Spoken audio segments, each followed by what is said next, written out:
Vamos falar sobre a reforma política. A gente preparou aqui algumas informações que o Alivaldo preparou para a gente, que já foi aprovado na reforma política, né, Alivaldo? Olha, Nádia, Sistema eleitoral com voto proporcional. A expectativa de provocar grandes mudanças na estrutura política brasileira foi por terra. O que foi aprovado esta semana? O sistema eleitoral mantido o voto proporcional. É o que é como é hoje, ou seja, coligações, aliás, partidos votando segundo a proporcionalidade para compor os parlamentos, tanto na Câmara, Assembleias e também na Câmara Federal em Brasília. E a questão do financiamento também da campanha, as doações de empresas para partidos e as doações de pessoas físicas para candidatos. É uma situação que foi resultado de uma manobra da mesa que pode parar na justiça, segundo eu soube agora recentemente. Ou seja, doações de pessoas físicas diretamente para candidatos e para empresas podem doar apenas para partidos. Mas é uma situação já aprovada, porém vai precisar de um segundo turno, inclusive.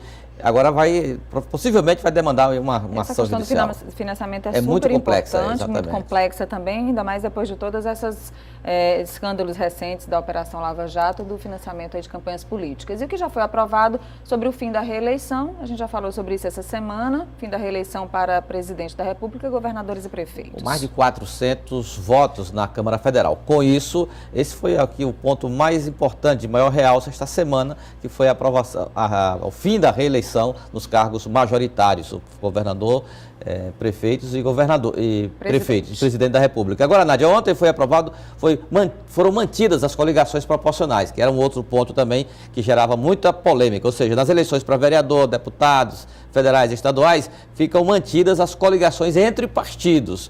Inclusive, no texto original do relator, do primeiro relator, Marcelo Castro, previa o fim dessas coligações. Aliás, ele já disse aqui, isso é um absurdo. Deputado Marcelo Castro está aqui com a gente. Bom dia, deputado. Oi, Tudo Nádia. bem? Prazer. Bem-vindo aqui ao Notícia da Manhã. Você não gostou, né? Prazer para mim. Dessa votação de ontem, o resultado total. Aliás, o seu relatório e toda a polêmica envolvendo o senhor e o presidente da Câmara, o deputado Eduardo Cunha, foi destaque na imprensa nacional, no cenário político essa semana. É verdade. O que eu lamento, Nádia, é a gente ter feito um trabalho durante 3 meses, termos ouvido em audiências públicas as maiores autoridades do Brasil relacionadas ao tema, como, por exemplo, o presidente do Tribunal Superior Eleitoral, o procurador-geral eleitoral da República, os maiores cientistas políticos do Brasil, os presidentes praticamente de todos os partidos do Brasil, tendo os mais representativos, o Aécio Neves, o Michel Temer.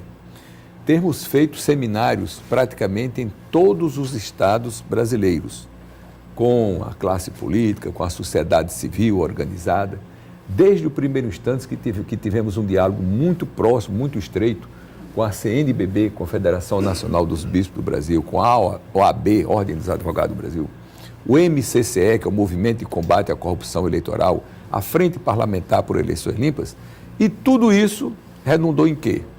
Em quase nada. Então, estamos hoje possuídos, de um sentimento de decepção, de frustração, por um lado, e por outro lado, de alívio, porque... Poderia ser pior. Isso, quer dizer, chegou no final, a gente já estava lutando, nosso grande esforço foi para não piorar o que nós temos hoje. Imagine, a gente há quantos anos vem tentando fazer uma reforma política no Brasil? É exatamente isso que me impressiona, deputado. Há tantos anos a gente fala na reforma política e quando se propõe a mudança não muda quase nada. Pronto. Por quê? Nádia, nós temos seguramente o pior ou um dos piores sistemas eleitorais do mundo. É o sistema mais irracional que pode existir, é o nosso. Primeiro, que aspecto? Vou dizer, nenhum país do mundo, quando você diz nenhum país do mundo, você vê que nós estamos na contramão.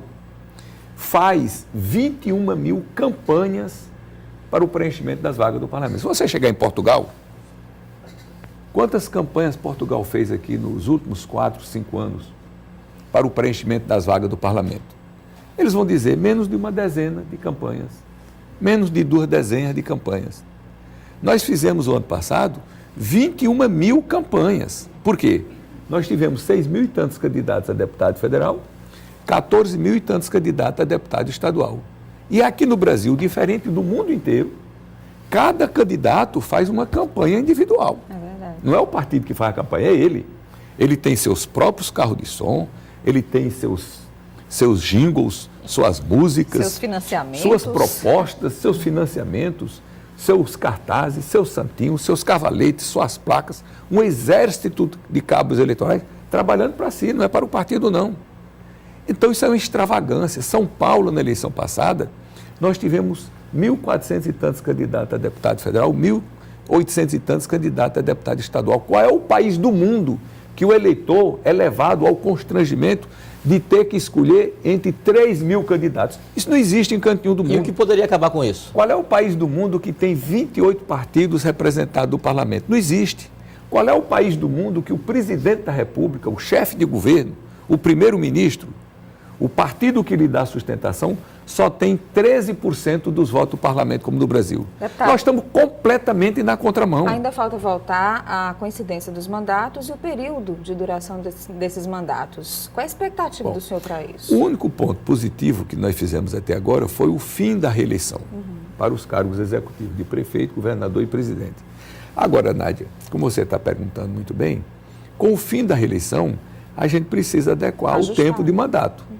Porque o mandato era de 4 anos, com o direito à reeleição.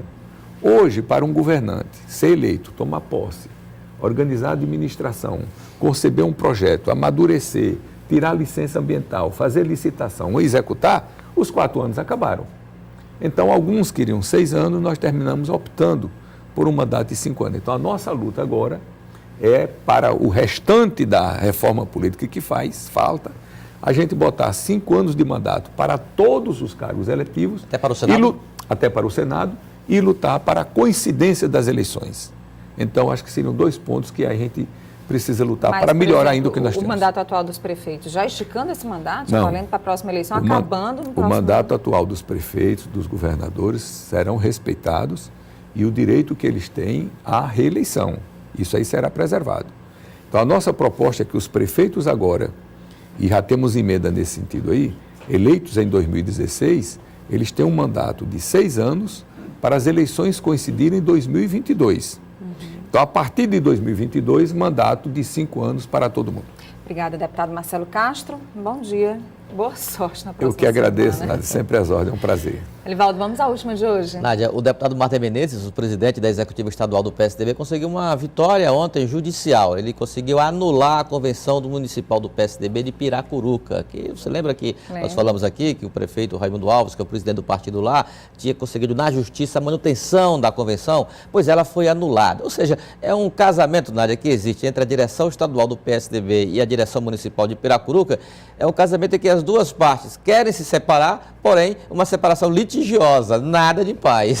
Aí é só a justiça para decidir. Ninguém viu? quer acordo. Obrigada, Elivaldo. Mas agora a justiça ajudou. Então, aí é uma porta aberta para o prefeito Raimundo Alves, porque o Supremo Tribunal Federal, Nádia, acabou essa história de fidelidade para quem ocupa cargos majoritários. Assim, o caminho está livre para o prefeito Raimundo Alves tomar o destino que quiser em relação a partidos. E ele vai tomar essa decisão. Agradeço isso a Marta Suplicy. Exatamente. Que não é mais do PT. Obrigada, Elivaldo. Obrigado, Bom Nádia. final de semana. Até Até logo mais ao segunda. meio-dia no Obrigado. Jornal do Piauí.